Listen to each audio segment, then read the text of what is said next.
Welcome to Newsday, reporting live from Singapore. I'm Karishma Vaswani. The headlines. France's biggest ever terrorism trial is underway. The only surviving assailant from the 2015 Paris terror attacks claims he is a soldier of the Islamic State group.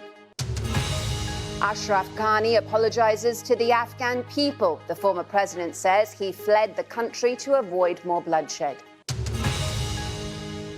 The British House of Commons approves a rise in national insurance to boost funding for health and social care in England. The world's biggest plant to extract carbon dioxide from the air opens in Iceland. How significant is it in the battle to reverse climate change? And Emma Raducanu and Leylah Fernandez are both through to the US Open semis. Could we see a teenage final at Flushing Meadows? Live from our studio in Singapore. This is BBC News. It's Newsday.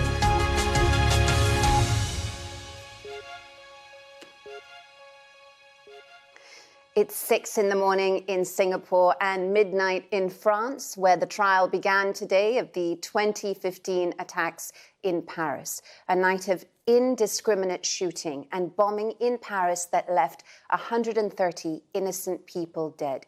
It was France's worst attack since the Second World War. It led to intensified French military action against the extremists abroad and a security crackdown at home.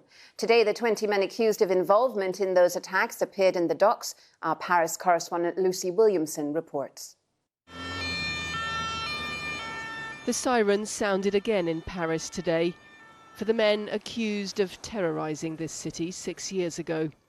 Sounds that once accompanied that fear and panic, now accompanying the defendants on their way to justice. It was a night when security felt uncertain, when no one in Paris knew where to run.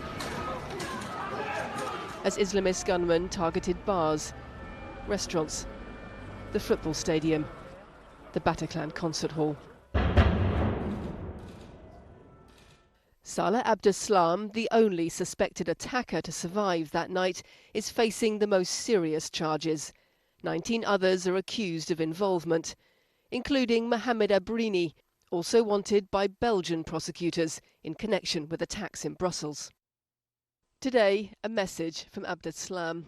As the trial opened, the judge asked for his profession. Fighter with the Islamic State, he replied. This case includes almost 2,000 civil plaintiffs, many of whom have opted not to testify. The suffering is unspeakable. It is inexpressible, but they expect tough justice. The acts these defendants are accused of are particularly monstrous. The trial is being held in a specially built chamber inside the old courts of justice to fit its scale and security demands. This trial is the antidote to the chaos and panic of that night 6 years ago, the moment when the French state reasserts control and turns national trauma into national history. Joseph's wife, Armelle, died in the Bataclan that night. They'd gone out to celebrate the launch of the riverboat company he now runs alone. How does he feel about looking Salah Abdeslam in the eyes? To me, he's non-existent. He's just a face. Because I've seen the attackers myself that night at the Bataclan. When they were shooting at us, they shot at us twice. The first time we were able to escape. The second time, no. Joseph told me he was afraid of coming here today. Fear is something he knows about. Justice is the antidote he needs. Lucy Williamson, BBC News, Paris. Well, in other headlines, Afghanistan's former president Ashraf Ghani has apologized to the Afghan people and issued a statement explaining why he fled his country when the Taliban took over last month. In a Twitter post, Mr. Ghani said he left Afghanistan to avoid further bloodshed in the streets. Meanwhile, there are growing concerns about whether international aid will keep flowing into the country. The Taliban has said that the international community should abide by its commitment to provide financial assistance to Afghanistan. According to the UN, about half of the population, 18 million people, are in need of humanitarian support. But many nations Politicians are hesitant to provide help or recognition to the Taliban government after they announced their new leadership on Tuesday. Here's the US Secretary of State Antony Blinken speaking during a visit to Germany. Despite professing that a new government would be inclusive, the announced list of names consists exclusively of individuals who are members of the Taliban or their close associates, and no women. We're also concerned by the affiliations and track records of some of those individuals. We understand the Taliban has presented this as a caretaker cabinet. We will judge it and them by its actions. Well, our chief international correspondent, Lise Doucette, is in Kabul for us and had more on what Mr. Blinken had to say. I have to say that on the streets today, the protests are continuing. In fact, they're intensifying. And the Taliban reaction to the protests has been also intensifying. There was with greater violence, more foreign journalists were arrested today. Afghan journalists were arrested today. There was a women's protest in the west of Kabul. They expressed their criticism of the government announcement last night, the caretaker government. But meanwhile, the Taliban are getting on with the business of government. The new ministers, caretaker ministers, have been told to go to their offices to meet the people that will be working with them. And we've seen humanitarian chiefs coming to the country this week. UN's humanitarian chief, Martin Griffiths, and also the president of the International Committee of the Red Cross, Peter Maurer. We met him here in Kabul when he went to visit one of the ICRC's most important and I have to say most hopeful projects, and that is a prosthetic center, rehabilitation center here in Kabul. We never have to forget that Afghanistan is probably the country in the world with the most people disabled worldwide. 4 to 5% of the population lives with disability. This is a huge number. So here is really the origin, the beginning, and at the same time the most hopeful part of what a humanitarian organization can do. You speak about hope, but you're arriving in Afghanistan where it's starting again, Taliban leadership, and many are worried, if not fearful. Many Afghans tell us that they will judge the Taliban not by their statements, but by their actions. What will be the first actions you will ask of them? Well, in many respects, is the continuation of what we have been able to do in the past. You have seen and you see that in our programs, women, girls, men are working alongside, that we have developed social activities in a physical rehabilitation center which are inclusive, where men and women are able to develop. And we have, I think, in the past found a balance between respecting local traditions and local values and at the same time respect also and give perspectives to rights and to equality, which the international community, and rightly so, is asking for. Are you coming because you're worried that this is going to be a tough engagement? I think it will be a tough engagement because this is a tough country and it has been a tough leadership with tough new ideas about Afghanistan. Yeah, and also a leadership which probably is under pressure to do certain things from social and other political movement which are difficult to manage. You mean a strict interpretation of Islam or conservative values? Exactly. We work in the whole of the country, not only in Kabul. We know from other places that there are local differences where the dynamics unfold in a very different way. We certainly have to work in order to have the best possible humanitarian responses at the present moment. And this is all the more important as so many have left. There has been a huge brain drain over the last couple of weeks, and what is left in terms of skills and capacities weakens the health response, the social services response in the country, and it would be even more harmful to let drop the bridges of conversations that we have been able to establish, and which I'm nevertheless hopeful that we can continue to establish. Peter Moore, the president of the International Committee of the Red Cross, emphasizing, as so many humanitarian leaders are saying, is that they've got to find a way to work with the new Taliban leadership for both sides to understand each other, because tens of millions of Afghans desperately need some kind of humanitarian assistance. These are the challenges as a new caretaker government takes office here in Afghanistan. Our chief international correspondent, Lise Doucette there. Meanwhile, MPs in Britain have voted in favour of a tax rise to fund national health and social care services, which have been put under great strain during the COVID pandemic. The British Prime Minister Boris Johnson said his plan, which is expected to raise more than $16 billion a year, would deal with catastrophic costs faced by those who need care.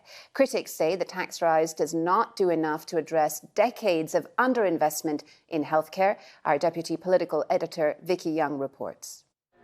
A significant moment for Boris Johnson, making it clear where his priorities lie. The ayes to the right, 319. The noes to the left, 248. With barely a murmur, Conservative MPs backed billions of pounds in tax rises to raise money for the NHS and social care, while Labour MPs voted against.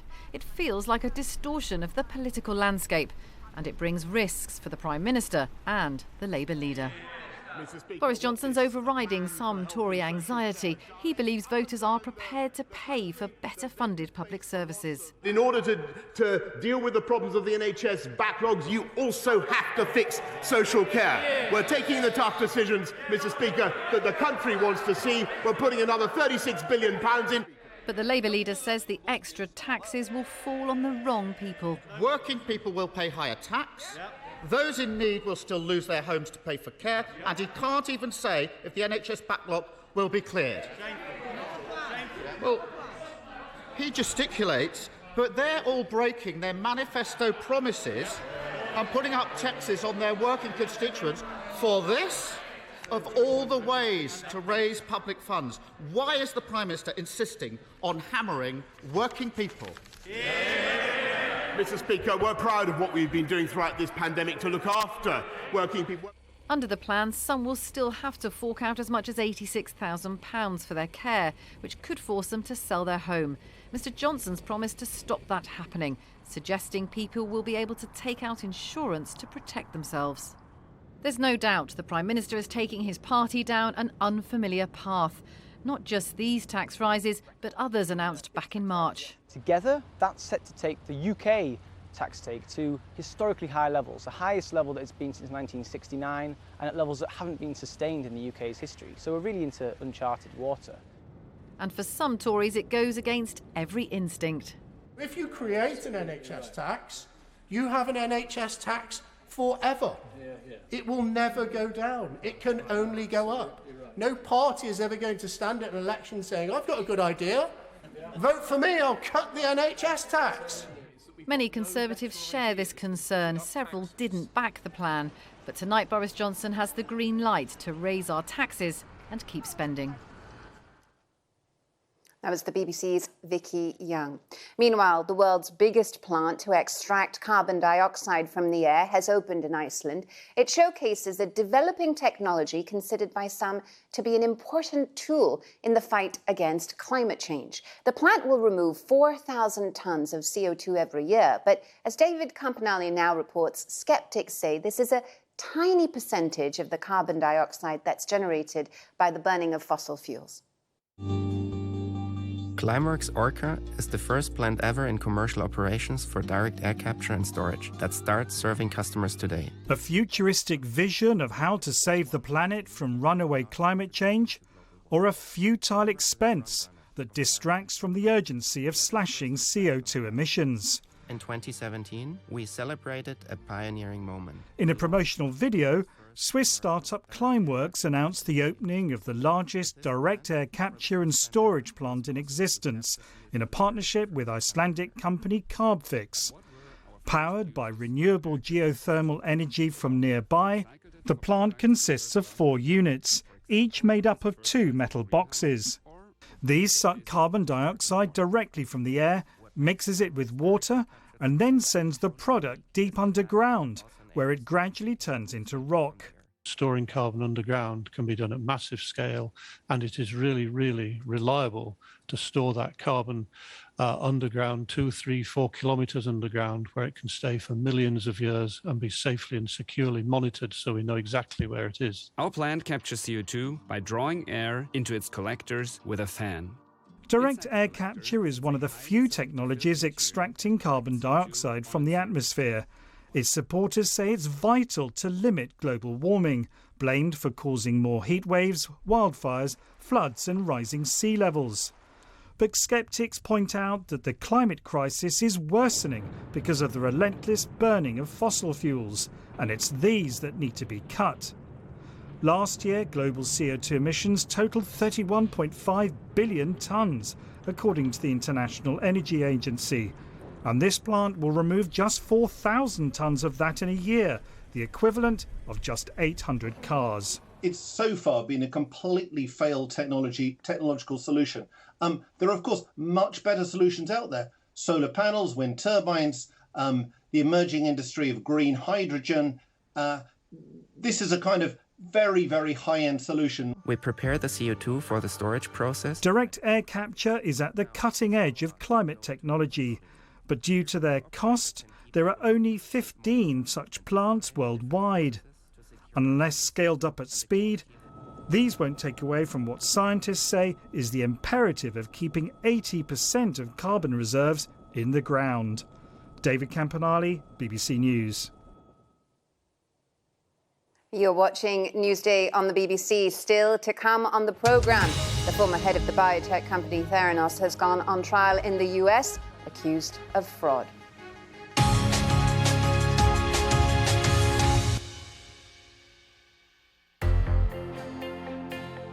Freedom itself was attacked this morning, and freedom will be defended.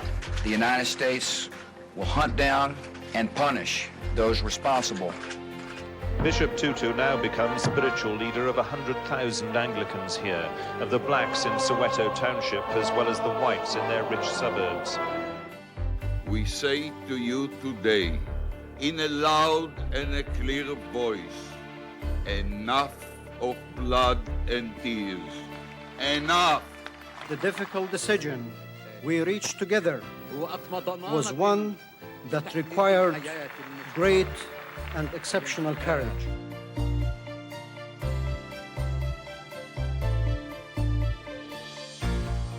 It's an exodus of up to 60,000 people caused by the uneven pace of political change in Eastern Europe. I am free!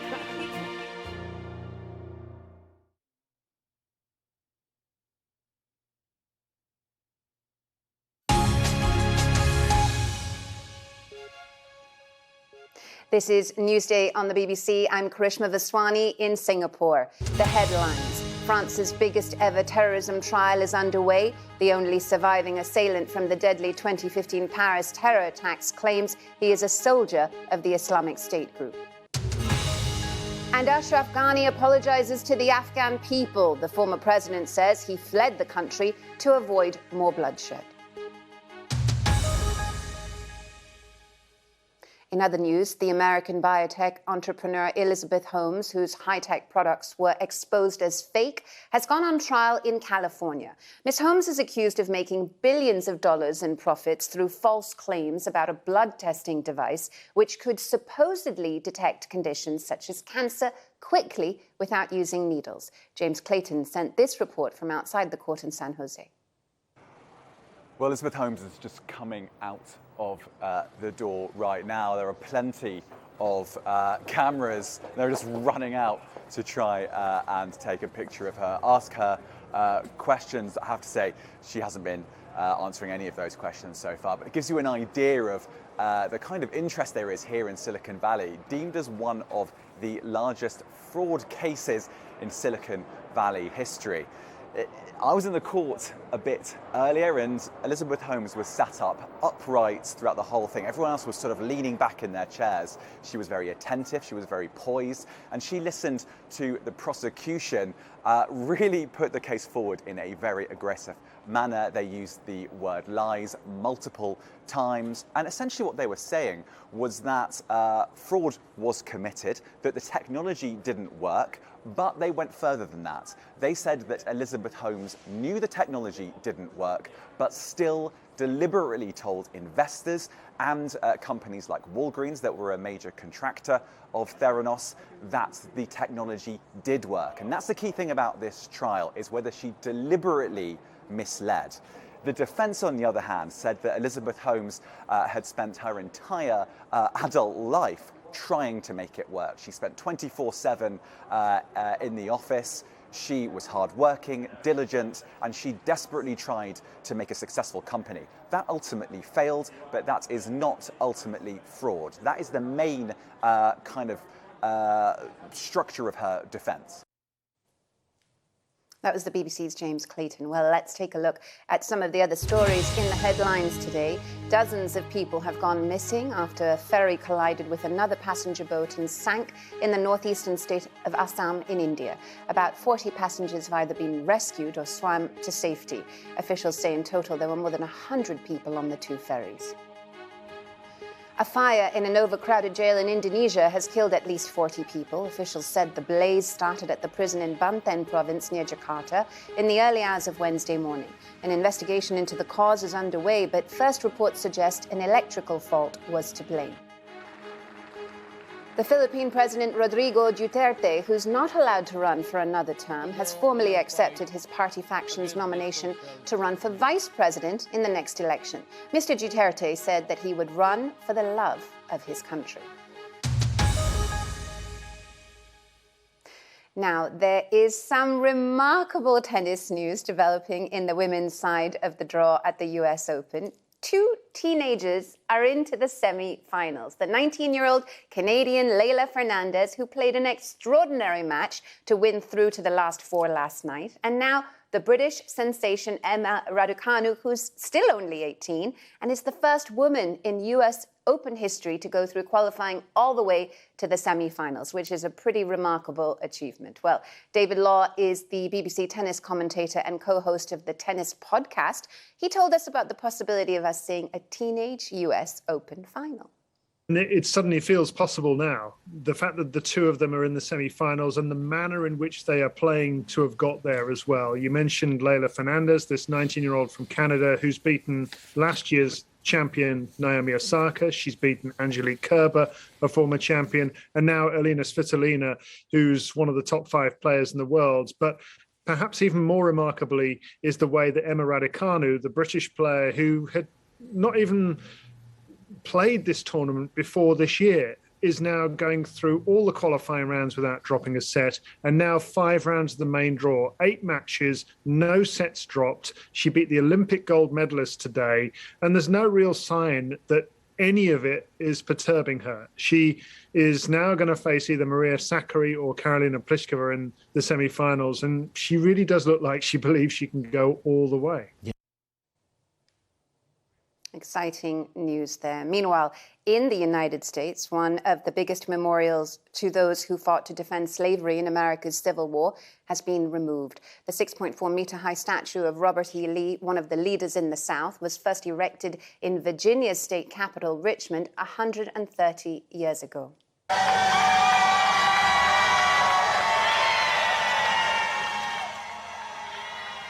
Well, this is the moment the statue was lifted off its pedestal in front of cheering crowds. It's the last Confederate monument on Monument Avenue, and activists have been demanding its removal for a long time. James Cannon is a freelance journalist and also a relative of Robert E. Lee. He described the significance of the statue. I think it's important to remember the historical context in which the statue was erected. About a little after a decade after the end of the Civil War, the North had won the war, but had failed in their policy of Reconstruction to rebuild the South into a more equal society. Once they had withdrawn, the same people that were in charge during the Confederacy were back in charge in states like Virginia and cities like Richmond. And so what they set out to do is to create systems and societies that emulated what had occurred during slavery, where whites were supreme and blacks were second-class citizens.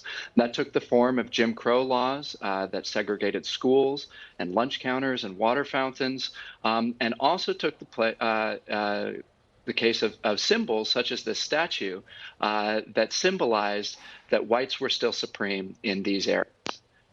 So, you know, it is amazing that has continued up until the second day, but it is a very hopeful sign that it has now come down.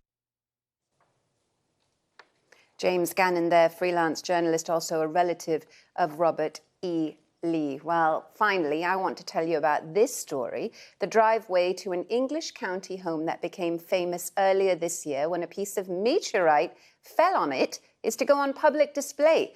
London's Natural History Museum has sent local workmen to lift the crater, a square metre of tarmac that was impacted by the incident in February in the town of Winchcombe. The museum hopes the exhibit will inspire visiting children to take a keen interest in science at school. The space rock, long since removed, has been described scientifically as the most valuable to ever fall on the UK. Well, that's it from us at Newsday. Thanks for watching. Do stay with BBC News.